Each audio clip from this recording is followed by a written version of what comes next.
Hello and welcome to another episode of Tom's Gaming World. Thanks very much for joining us. So what's been going on? Slightly different surroundings, which means we can take a look at this, which is a setup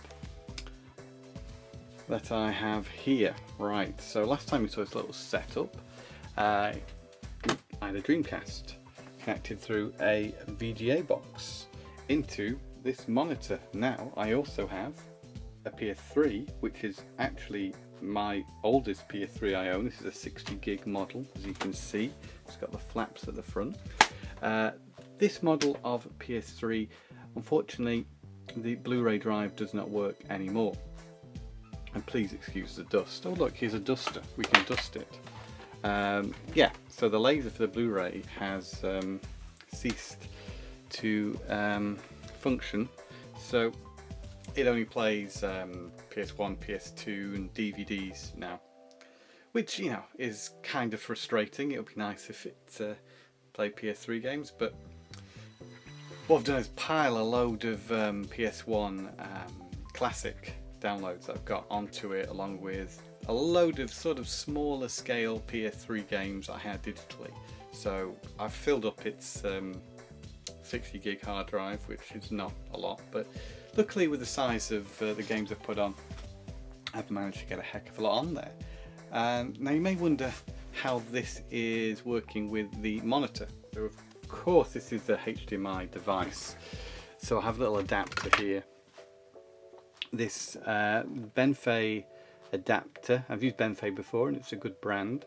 So that connects via HDMI to the back of the PS3, and then this VGA cable that I've got will go into here. So but that's no good for sound. So how you can get sound out of this, because I want to get the sound coming through these speakers, and this has no sound input. So I've got an optical cable there that runs into this tech hole box. It's a digital to analog audio converter, and that lets me plug the optical in there. This has to be powered as well, so you need a plug socket to power that, but then you can plug a regular audio jack into it, which lets it play through those speakers. But it means that everything on this side, that's the Dreamcast side, it's not connected currently, because I have to connect the speakers to that box. I have to connect the VGA cable to that box instead of one VGA cable. So at the minute this is a little setup for PS3. I'll just boot this on now. So I use this primarily as a CD player. While I've been here, I've been playing CDs through it mostly while I work at the desk behind me. I also just point out that the resolution on this monitor is not high, and the PS3 is running at one of its lowest resolution settings, and you can automatically get it to boot in the appropriate resolution for this screen. That was the problem I had to begin with. So I looked up a video on YouTube, and I think it was to do with holding down the power button for a certain amount of time to boot it up, so you could then just ask it to boot up in whatever resolution your monitor outputs. So it's actually very simple to do, to get a PS3, for example, running on an older PC monitor. This is an old monitor, and yeah, basically the resolution is not high, but I've got 41 PS3 on here, so all sorts of PS3 games. Some bigger. I think the biggest thing I've got on here is Deadly Premonition Director's Cut, but smaller titles, a lot of retro titles on here, so plenty to play on it.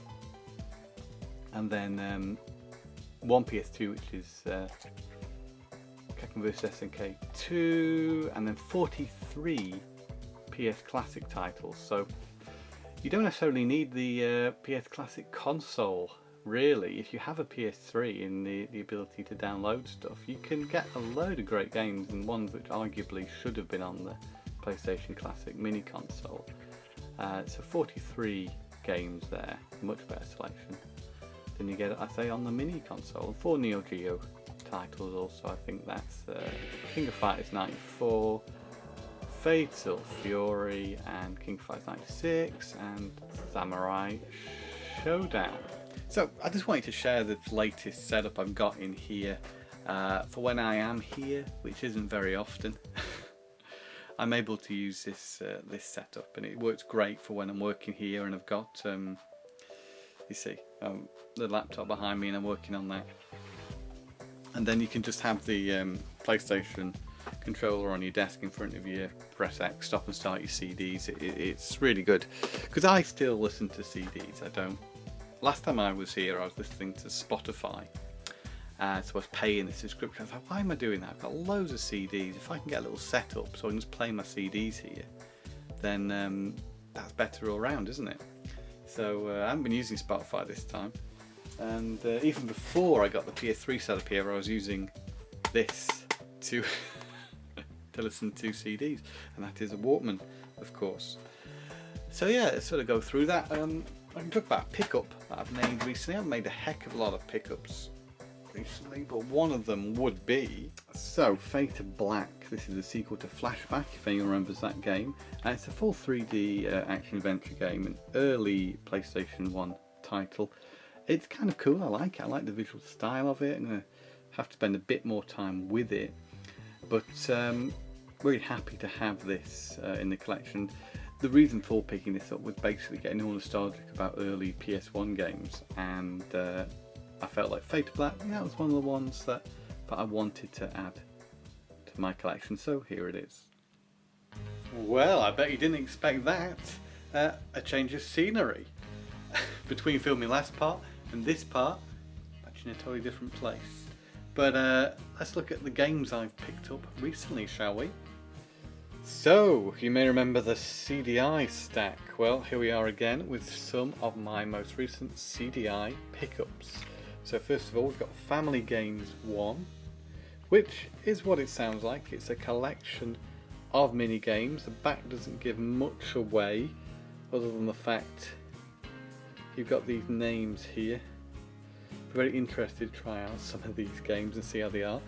And we also have Family Games 2, Junk Food Jape. I think this was a slightly later CDI release, as you can see by the transparent side or spine or whatever you call it there. So these all have a junk food theme. So more of family games. But what I really like about this is the attention to detail inside. The disc is a pizza, and the graphic from the back of the manual stretches across into underneath the disc tray where you have a plate. Now that is some really nice packaging design, and not something you see in many CDI games, that sort of attention to detail, but really happy to have both of those.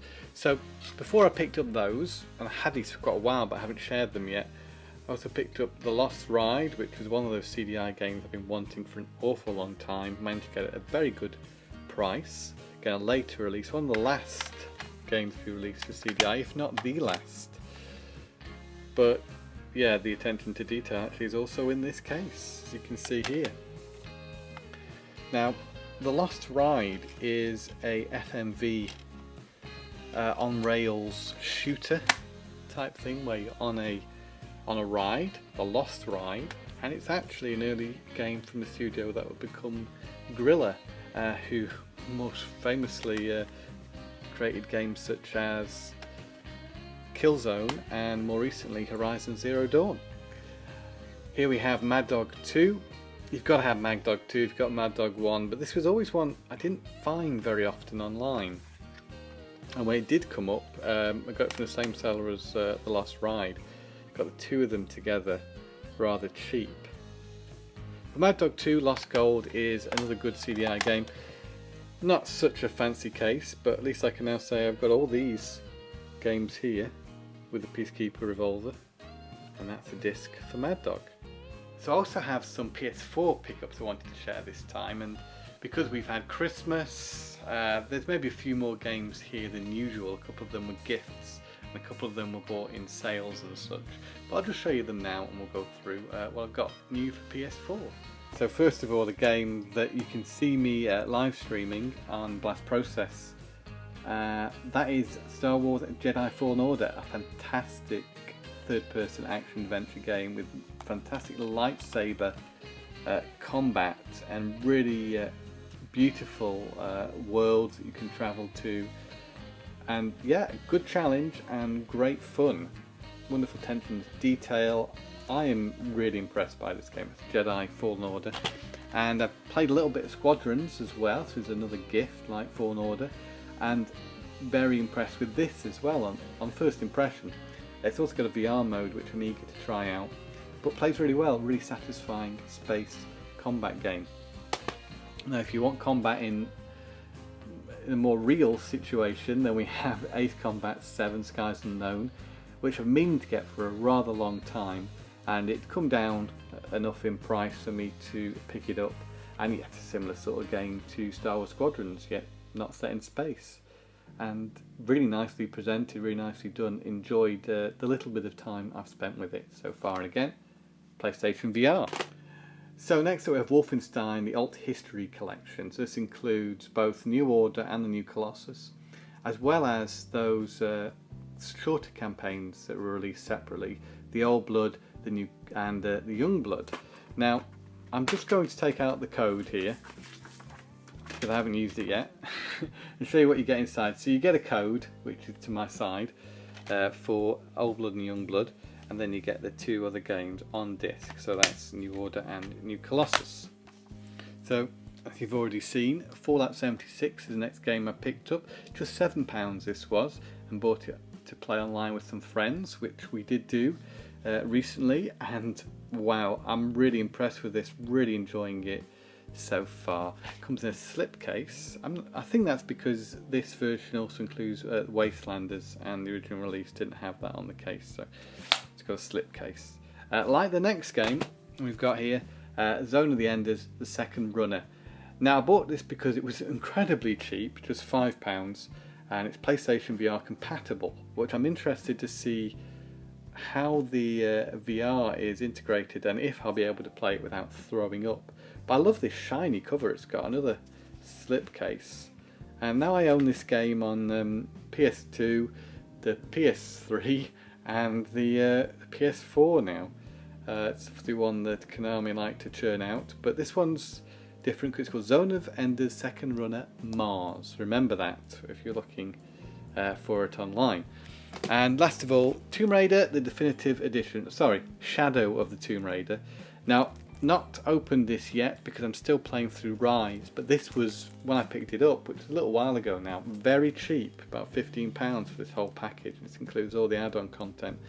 Of course, since then, the game has been given away free for PlayStation Plus subscribers, which I am on PlayStation Plus. So yeah, I think that's just a standard edition, not this definitive edition, so you know, it's still not too bad, and I am happy to have this in the collection because I do really enjoy the Tomb Raider games. And I've also been playing some Switch games, the first of which I'm going to talk about is Super Arcade Racing, which I'm going to say right off the bat is absolutely fantastic. Now, I really love these kind of games, top-down racing games like Micro Machines. This one's a little bit different in that there's a story to the game. You start off chasing down this guy who's kidnapped, I think your brother, I can't quite remember. He's your little brother, this little kid. So you have to enter into this racing tournament in order to find the whereabouts of your kidnapped brother.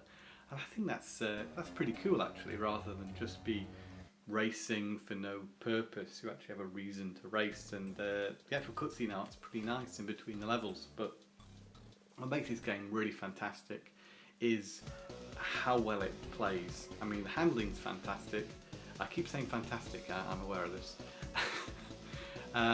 Also, the drivers, you know, it's got a challenge. They can be quite aggressive at times, and there's also hazards you've got to watch out for. You really do have to think on your toes because these tracks get progressively more difficult, and you can be caught out by a few obstacles like water, for example, or something falling in your way. so you've really got to just concentrate while you race in this game. And there's quite a lot to keep you busy too. There's I think it's about 60 races. There's something around that figure, and each series of races ends with a boss battle.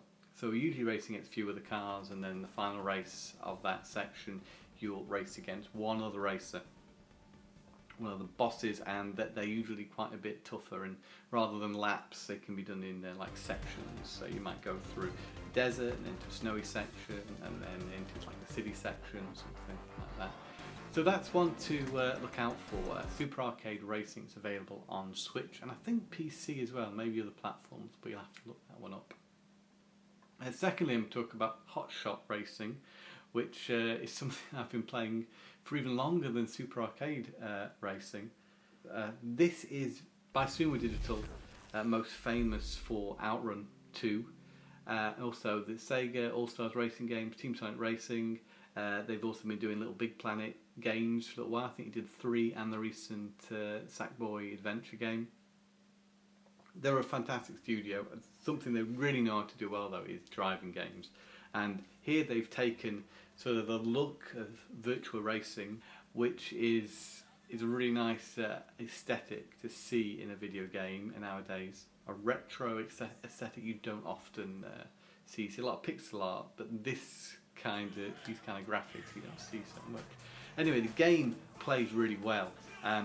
You've got emphasis on power sliding, so if you like something like Ridge Racer Type 4, you're going to feel right at home here. Or indeed, of course, Outrun 2. And yeah, there's a great cast of colourful characters, all with their own unique personalities. They'll talk through the races, which is quite good. Not annoying, just they talk occasionally, and it just gives it a bit more personality. I'd say the tracks are really good. Really nice variety in the tracks, and they do also remind me of some of the tracks in virtual racing as well, of course, like the fun fair and such.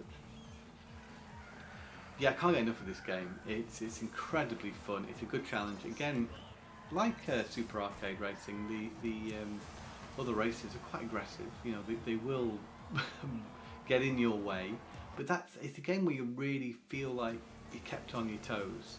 Again, like the last game we talked about, you never feel like you're stuck out in front, and no one's going to try and challenge you once you get out in front. The other races do really give you a good run for your money, and that makes the game really exciting. Music's great as well. It's the full package, so I would recommend checking out Hotshots Racing for the Switch. Whew, that's a lot of talking. Anyway, that brings me to the end of this episode. I do hope you enjoyed it. It's been a slightly long one because it's been filmed over a number of weeks, so you may notice my hair has changed since the beginning of the video, and I was also in a totally different place at the beginning of the video. But yeah, we finally stitched it all together, and I hope you've enjoyed. So until next time, it's goodbye and game on.